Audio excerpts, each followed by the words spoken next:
Merci d'être avec nous sur BFM Alsace. C'est l'heure de C'est votre emploi comme chaque semaine. Et comme chaque semaine, c'est en partenariat avec la radio Top Music, représentée ce soir par Anne-Sophie Martin. Bonsoir Anne-Sophie. Bonsoir Arthur. On parle métier manuel ce soir. Oui, nous avons l'honneur d'avoir pour invité un médaillé d'or des Olympiades des métiers.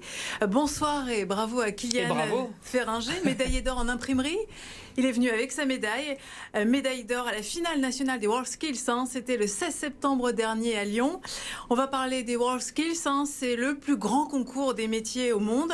Avec nous aussi un expert métier WorldSkills, c'est Dominique Gendre. Vous êtes également enseignant en imprimerie au lycée Gutenberg à Elkirch. Bonsoir. Bonsoir.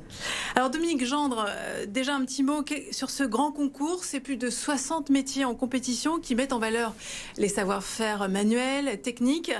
Et une fois tous les 2 ans, il y a la finale nationale ? Oui, cette finale nationale qui se déroule dans des régions partenaires qui décident d'accueillir ce grand événement et mettent en œuvre tous les métiers sur site unique de manière à ce que ce soit aussi une vitrine pour la jeunesse qui sont en recherche d'orientation. Alors bravo à notre champion Kylian, vous avez 21 ans, vous êtes actuellement en BTS. Ça représente quoi cette médaille d'or ? Vous pouvez nous la montrer ? Bonsoir, la voici.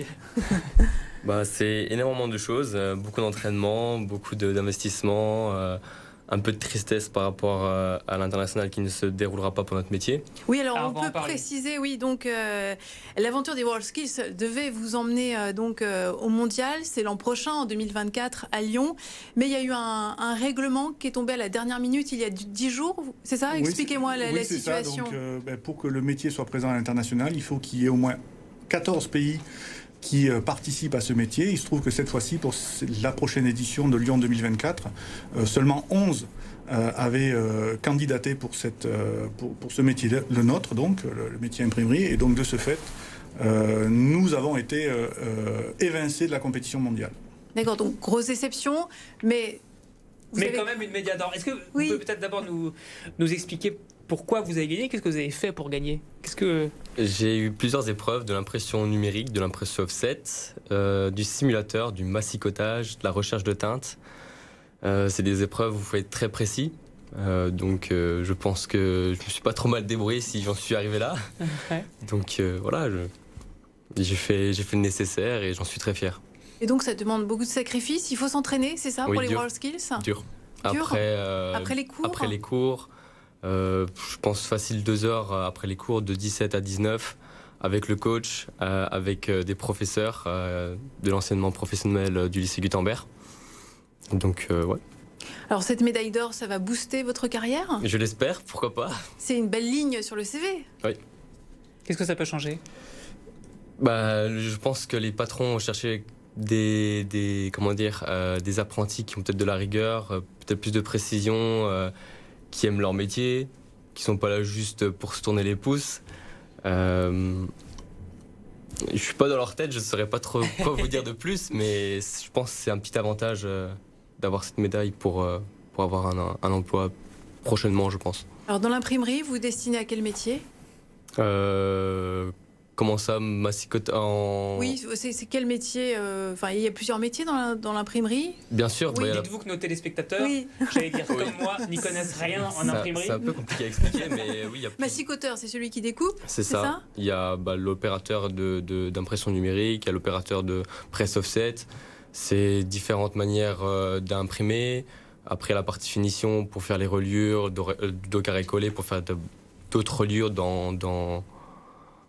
pour faire des bouquins. C'est un peu compliqué à expliquer, j'ai pas trop les mots là. Oui, non, mais il y a différents secteurs dans l'imprimerie. Il y a l'éditeur, il y a la presse, il y a les affiches, les étiquettes sur les boîtes de conserve. Les enseignes. Il y a beaucoup de déclinaisons.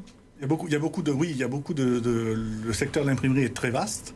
Et donc, bien sûr, nous formons au lycée Gutenberg plutôt sur une branche. Mais pour toutes les autres branches, les compétences acquises lors des formations permettent un bon point de départ. Alors après, bien évidemment, en fonction du diplôme préparé, ça les destine plus à de la conduite de machines de procédés d'impression ou de l'encadrement, même si l'encadrement ne vient qu'après une expérience. C'est quoi la spécialité du lycée Gutenberg ? Alors la spécialité du lycée Gutenberg, donc c'est entre autres les métiers de l'imprimerie. Donc nous sommes le lycée des métiers de l'imprimerie, des industries graphiques, pardon, qui regroupe différentes parties, notamment la préparation du fichier pour tout ce qui est pré-presse. La partie impression-finition, mais nous avons également la filière communication visuelle qui permet de créer tout ce qui est objet de communication.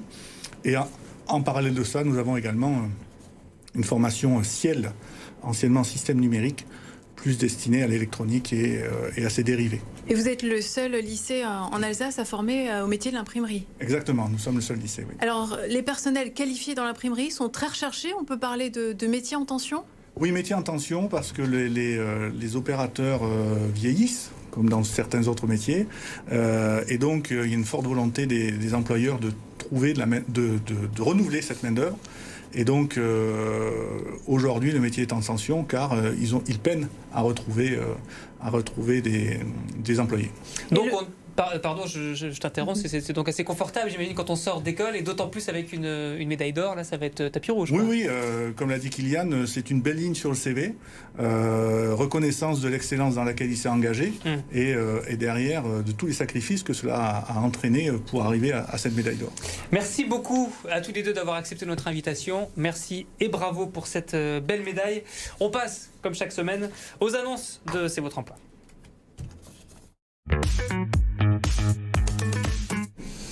Et on commence, Anne-Sophie, par un gros recrutement, 2 gros recrutements chez L'Or Industrie. Oui, L'Or Industrie, 150 postes à pourvoir, donc 40 postes en CDI, sur leur site à Angenbieten et Dupikheim. L'Or annonce des carnets de commandes chargés jusqu'à la fin d'année 2025, notamment pour son activité de camion-remorque porte-voiture. Alors, parmi les profils recherchés, monteurs, assembleurs, électriciens, soudeurs, opérateurs, peintres, techniciens de maintenance, chefs d'équipe. L'Or organise demain un job dating dans son usine à Dupikheim. Il faut s'inscrire au préalable sur le site internet de l'Or. C'est encore possible, ce soir, ce n'est pas trop tard. Et sinon, pour postuler, vous pouvez écrire à recrutement@lor.fr. Postuler aussi pour devenir plieur commande numérique. J'aimerais bien savoir de quoi il s'agit exactement. Événement prêt pour l'emploi avec l'Université de Strasbourg. Oui, car un entretien, ça se prépare. L'objectif, c'est de proposer aux étudiants des simulations d'entretien en présentiel. C'est tous les jeudis du mois d'octobre et novembre. Des professionnels des ressources humaines seront là pour vous apporter des conseils pendant ces ateliers de 3 heures qui vont se dérouler sur le campus à Strasbourg, au Nouveau Patio. Et si vous êtes intéressé, inscrivez-vous sur le site de l'Unistra. Et puis on termine avec l'entreprise Rematch qui recrute. Oui, Rematch est une entreprise danoise spécialisée dans le recyclage de terrains de gazon synthétique. Il s'agit d'une nouvelle usine qui est en cours d'implantation à Erstein. Pour l'instant, il recherche 15 personnes, 5 chefs d'équipe, 2 techniciens de maintenance, 3 opérateurs logistiques, un responsable de production, 2 ingénieurs process. La production va démarrer en mars 2024 et il y aura une matinée de recrutement. C'est lundi prochain, c'est organisé au Pôle emploi de Lingolsheim et c'est sur inscription sur le site de Pôle emploi. Anne-Sophie Martin de Top Music, merci beaucoup. On se retrouve la semaine prochaine pour un nouveau numéro de C'est votre emploi.